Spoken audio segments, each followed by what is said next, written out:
नमस्कार बच्चों, मैं यशन सर आज आप लोगों के बीच क्लास 10th के जो हिंदी है जिसका ऑब्जेक्टिव सेंट्रल एग्जाम में पूछा जाएगा वो ओरिजिनल क्वेश्चन है।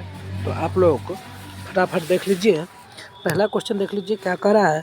बाबा साहेब अम्बेडकर संपूर्ण वाङ्मय नाम से कितने खंडों में प्रकाशित था। बाबा साहेब का जो संपूर्ण वाङ्मय थे वह कितने खंडों में प्रकाशित थे, तो 21 खंडों में प्रकाशित थे। अगला क्वेश्चन देख लीजिए, कह रहा है एनिहिलेशन ऑफ कास्ट किनकी रचना है। तो एनिहिलेशन ऑफ कास्ट जो है भीमराव अंबेडकर की रचना है। अगला क्वेश्चन देख लीजिए, कह रहा है मैं तो खोखा को इंजीनियर बनाने जा रहा हूँ, यह कथन किसकी है। यह कथन जो है सेन साहब की है। अगला क्वेश्चन देख लीजिए, मदन कौन था। तो मदन कौन था, तो मदन गिरधर लाल का बेटा था। अगला क्वेश्चन देख लीजिए क्या कह रहा है, मदन ने कासू के कितने दांत तोड़ डाले। मदन ने कासू के कितने दांत तोड़ डाले, 2 दांत तोड़ डाले। अगला कह रहा है मैक्स मुलर के पिता का नाम क्या था। मैक्स मुलर के पिता का नाम क्या था, विल्हेल्म मुलर होगा, विल्हेल्म मुलर। अगला देख लीजिए क्या कह रहा है, शाहनामा का रचना काल क्या है। शाहनामा का रचना काल जो है 10वीं 11वीं सदी है। अगला देख लीजिए कह रहा है श्री हेकल क्या है। श्री हेकल क्या है। श्री हेकल जो है एक प्राणी वैज्ञानिक है। अगला देख लीजिए क्या कह रहा है,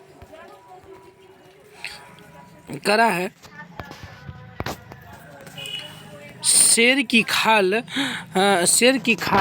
गधा की कहावत सबसे पहले कहाँ मिलती है। लैटिन कविता में। कहाँ मिलती है, तो लैटिन कविता में। कहा गवर्नर जनरल वारेन हेस्टिंग को बनारस के पास कितने सोने के सिक्का में थे। 172 दारिश नामक सोने का सिक्का का बना हुआ घड़ा का मिला था।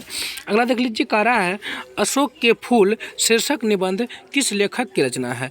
अशोक के फूल जो है शीर्षक निबंध जो है किसकी रचना है, हजारी प्रसाद द्विवेदी जी की है। अगला क्वेश्चन देख लीजिए, नाखून को बार बार काटते रहना और निरूपित करता है।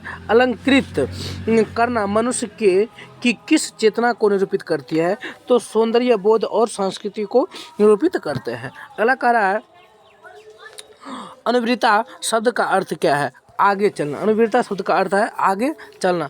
लेखक गुणाकर मूल्य का जन्म किस जिला में हुआ था। लेखक गुणाकर मूल्य का जन्म जो है अमरावती जिला में हुआ था। अगला कह रहा है बहादुर की उम्र क्या था।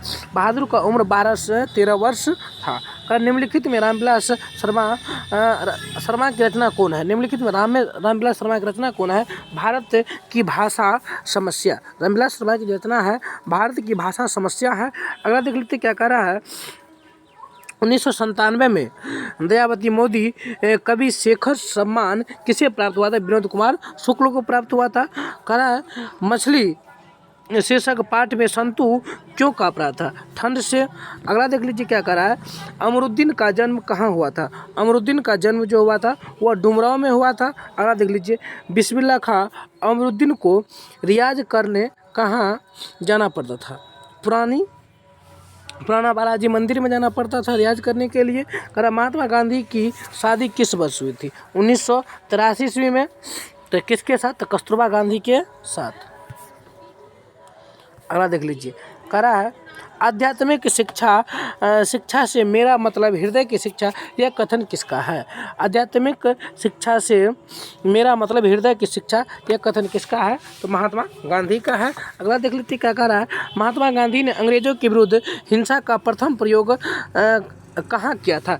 महात्मा गांधी अंग्रेजों के विरुद्ध हिंसा का प्रथम प्रयोग जो है दक्षिण अफ्रीका में किया था। अगला कह रहा है उदात्त और बढ़िया शिक्षा का सबसे उदार और बढ़िया शिक्षा क्या है, महात्मा गांधी जी बोले हैं तो अहिंसा और प्रतिरोध। अगला क्वेश्चन कह रहा है नायाब शब्द का अर्थ क्या है। नायाब शब्द का अर्थ है अद्भुत। अगला है अंग दो कौन व्यंजन है। अंग और दो कौन व्यंजन है, तो द्विगु व्यंजन है। द्विगुण व्यंजन है, द्विगुण व्यंजन है। अगला करा, वे स्वर जिनकी उत्पत्ति दूसरे स्वर की सहायता से नहीं होते हैं, वे स्वर जिनकी उत्पत्ति दूसरे स्वरों की सहायता से नहीं होती उन्हें क्या कहते हैं? ह्रस्व स्वर कहते हैं या मूल स्वर कहते हैं। द का उच्चारण क्या होगा? दो से दंत स होगा। अगला देख लीजिए कारा, कौन सा चिन्ह लगने पर अर्थ, कौन चिन्ह लगाने का अर्थ है कि व्यंजन में स्वर वर्ण का बिल्कुल अभाव है? तो हल, क्या लगाना है? हल। अगला देख लीजिए करा, हिंदी में अनुनासिक वर्गों की संख्या कितनी है? हिंदी में अनुनासिक वर्गों की संख्या 5 है। कितनी है? 5 है। अगला देख लीजिए क्या कह रहा है, एक ध्वनि जब दो व्यंजनों से संयुक्त जाए तब वह कौन सा ध्वनि कहलाती है? संयुक्त ध्वनि कहलाती है।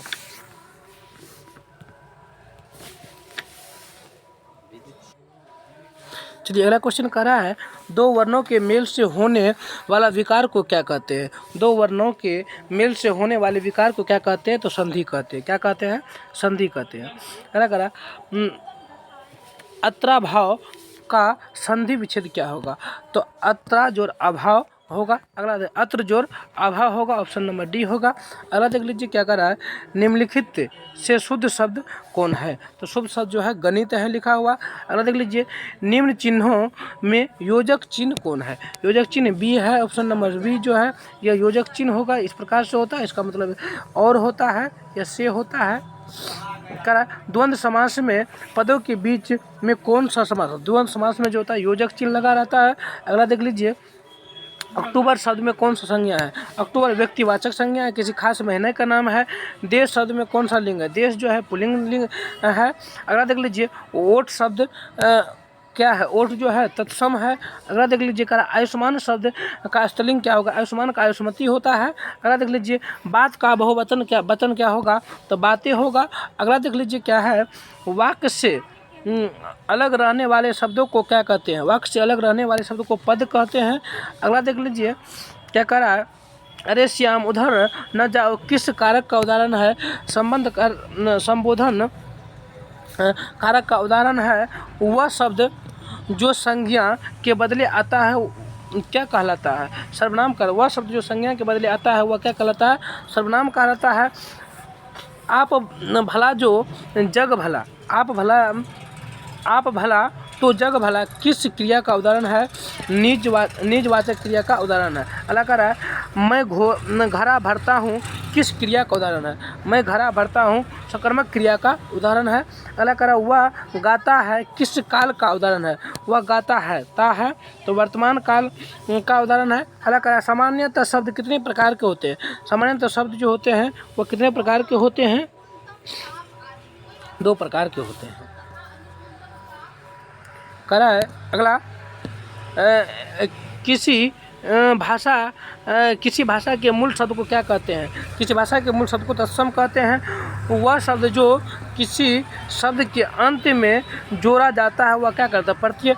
किसी शब्द के अंत में जो जाता है उसे प्रत्यय कहते हैं, और शुरू में जो जाता है उसे क्या कहते हैं? उपसर्ग कहते हैं। करा,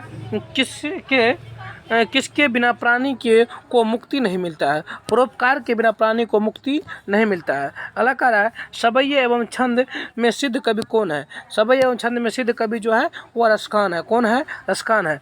कवि घरानंद किस भाषा के कवि है? कवि घरानंद जो है ब्रज भाषा के कवि है। अगला देख लीजिए, कवि रसखान की रचना है, कवि रसखान की रचना है सुजान रसखान। क्या है? सुजान रसखान। अगला कह रहा है, अक्षर ज्ञान शीर्षक, अक्षर ज्ञान होगा। अक्षर ज्ञान शीर्षक कविता किस मनोवैज्ञानिक पर आधारित है? बाल मनोवैज्ञानिक पर आधारित है। माँ जो अपने बेटे को बताते हैं। अगला कह रहा है, चिंतित भ्रिकुट क्षितिज तिमिरांकित निमित्त नयन नव वाष्प वाष्प आच्छादित यह पंक्ति किस शीर्षक क्या है? तो भारत माता की है। किसकी है? भारत माता। कवि प्रेमचंद के अनुसार कौन सी विद्या पढ़कर लोग की बुद्धि विदेशी होती? विदेशी विद्या यानी अंग्रेजी। करा वियोग में सच्चे प्रेमी जो वेदना सहता है उसके चित्त में जो विभिन्न तरंगे उठती है उनका चित्रण किस कवि ने किया है? तो घनानंद ने किया है। किसने किया है? तो घनानंद ने किया है। अगला कह रहा है संप्रदाय मुक्त कृष्ण भक्त कवि निम्न में से कौन है? कृष्ण भक्त कवि रसखान है, जो मुस्लिम थे लेकिन कृष्ण भक्त कवि थे। अगला देख लीजिए, कह रहा है कवि रसखान के किस ग्रंथ से यह संकेत मिलता है कि ये दिल्ली के पठान राजवंश में उत्पन्न हुए थे? प्रेम वाटिका के से मिलता है। अगला कह रहा है गुरु नानक के पिता का क्या नाम था? गुरु नानक के पिता का नाम कालूचंद खत्री, माता का नाम तृप्ता और पत्नी का नाम सुलक्षणी। अगला कह रहा है रहीरास किनकी रचना है? गुरु नानक की। रहीरास किनकी रचना है? गुरु नानक की। घनानंद कैसे कवि है? प्रेम के पीर कवि हैं। अगला देख लेते हैं, कह तुम कौन धो पट्टी पढ़े हो काहो मन लेहू पदेहू छाटक नहीं। यह पंक्ति किसके? करा लेते हो भर मोन लेकिन देते हैं थोड़ा सा भी ने। किसका होगा? तो अति सुदोषणे को मारा है, प्रेमघन के। करा रसिक होगा, रासिक नहीं रसिक होगा यहाँ पे। रसिक समाज की स्थापना किसने की? बद्रीनारायण चौधरी प्रेमघन ने। ग्राम्या किसकी रचना है? ग्राम्या जो है सुमिंद्रानंदन पंत की रचना है। किसकी है? सुमिंद्रानंदन पंत की रचना है। अगला देख लेते हैं, क्या कह रहा है निम्न में से कौन सी कविता रामधारी सिंह दिनकर की है? जनतंत्र का जन्म। कौन सी है? जनतंत्र का जन्म। कह रहा आधुनिक सभ्यता की दुर्यता मानवीय विभिष्कारी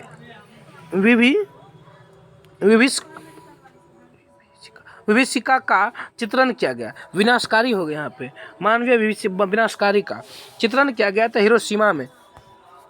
अमेरिका जो बम गिराया गया था हिरोशिमा पर। करा भद्रदूत किस कवि की रचना है? अज्ञ की। किसकी है? अज्ञ की। अला करा कुमार नारायण ने कविता लिखने की शुरुआत कब से की? 1956 से किया था। करा अनुशासन शब्द में कौन सा उपसर्ग है? अनु उपसर्ग है। कौन सा उपसर्ग है? अनु उपसर्ग है। जनता शब्द में कौन सा प्रत्यय है? ता प्रत्यय है। जनता शब्द में कौन सा प्रत्यय है? ता प्रत्यय है। देहात शब्द का विशेषण क्या होगा? देहाती होगा। अगला देख लीजिए, कह रहा है किस समास का अंतिम पद प्रधान होता है? तत्पुरुष समास का अंतिम पद क्या होता है? प्रधानता। बहुब्रीहि में क्या होगा? अधिकतर देवी देवताओं का नाम आएगा। उसके बाद देख लीजिए अवयवी भाव में पहला पद अवयव होगा या उपसर्ग होगा? कर्मधारय में देख लीजिए, कर्मधारय क्या होगा?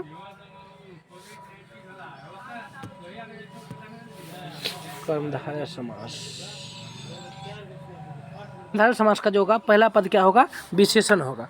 चलिए अगला देख लेते हैं, क्या कह रहा है महापुरुष में कौन सा समास है? महान है जो पुरुष, कर्मधारय समास। अगला कह रहा है जमीन पर लेटते हुए किस पदबंध का उदाहरण है? क्रिया पदबंध का, क्रिया विशेषण पदबंध का उदाहरण है। कह रहा है बिजली चमकती है किस वाक्य का उदाहरण है? सरल वाक्य का उदाहरण है। अगला कह रहा है निम्न में से कौन सा शुद्ध वाक्य है? निम्न में से जो है देख लीजिए, सब वाक्य को पढ़ ले। चाहे जैसे भी हो तुम वहाँ जाओ, कृपया आप ही यह बताए सोहन और मोहन संबंधित चर्चा तब शायद यह काम जरूर हो जाएगा। तो ऑप्शन नंबर ए होगा सही वाक्य। करा यदि मन लगाकर काम करेगा तो सफलता प्राप्त करोगे। यह किस वाक्य का उदाहरण है? तो संयुक्त वाक्य का उदाहरण है। अगला देख लीजिए, पर्वत शब्द का पर्यायवाची क्या होगा? गिरि।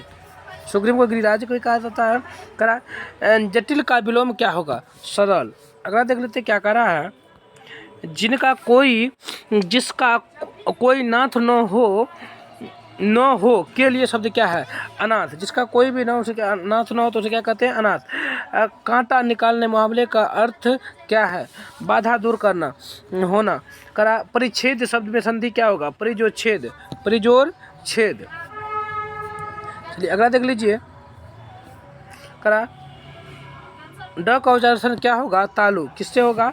तालु। अगला देख लीजिए, क्या कह रहा है वह कौन था राजा भोज, कहाँ गंगू तेली। लोकोक्ति का अर्थ क्या है? तो उच्च और साधारण की तुलना, बड़ा और छोटा का तुलना। कह रहा सुख देने वाले के लिए शब्द क्या है? सुख दे। अगला कह रहा है स्वामी शब्द का विलोम क्या होगा? सेवक। स्वामी का उल्टा सेवक। अगला कह रहा है दिगंबर शब्द में कौन सा समास है? बहुब्रीहि समास है। अगला देख लीजिए कह रहा है कर्ण शब्द क्या है? तत्सम है। अगला देख लीजिए क्या है भाबरी ने लड़के के जन्मदिन पर सीता को क्या भेजा? तो रसमलाई भेजा। अगला देख लीजिए क्या कह रहा है लेखक सुजाता का वास्तविक नाम क्या है? लेखक सुजाता का जो वास्तविक नाम है एस रंगराजन है। अगला देख लीजिए क्या कह रहा है साबर दैया किस कहानी के कहानीकार है? धरती कब तक घूमेगी कहानीकार है। अगला देख लीजिए कह रहा है मंगमा मैं जरा तकलीफ में हूँ, थोड़ा कर्ज दोगी? यह किसने कहा था? रंगप्पा ने कहा था। रंगप्पा क्या था? शराबी जुआरी था, मंगमा के गांव का ही था। अगला कह रहा है लक्ष्मी के घर कहाँ था? लक्ष्मी के घर देवी नदी के बांध के नीचे। लक्ष्मी के पति का नाम लक्ष्मण था। वह कहाँ नौकरी करता था? कलकत्ता में नौकरी करता था। अगला कह रहा है काला पानी शीर्षक उपन्यास किनकी रचना है? किनकी रचना है? तो इस बार पेटलीकर की रचना है। अगला है माँ शीर्षक कहानी में किसने मजिस्ट्रेट से ऑर्डर लिया था? माँ जी के पुत्र। कौन पुत्र? तो बड़ा पुत्र ने लिया था।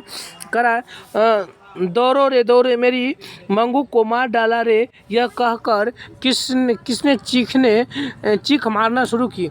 माँ जी ने। किसने चीख मारना शुरू की? माँ जी ने। अगला कह रहा है धरती कब तक घूमे शीर्षक कहानी में 3 बेटों की माँ कौन थी? 3 बेटों की माँ जो थी वह सीता थी। अगला कह रहा है लेखक सुजाता का जन्म कब हुआ था? तो 1935 ईस्वी में हुआ था।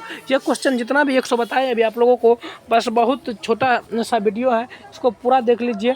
इसलिए ये आज जो आप लोग का एग्ज़ाम होगा 23 नवंबर को सेंटअप एग्ज़ाम, उसके लिए बहुत इंपॉर्टेंट जो है यह वीडियो है। आज देख लीजिए और देख करके जाइए, टोटल का टोटल हूबहू मिलेगा।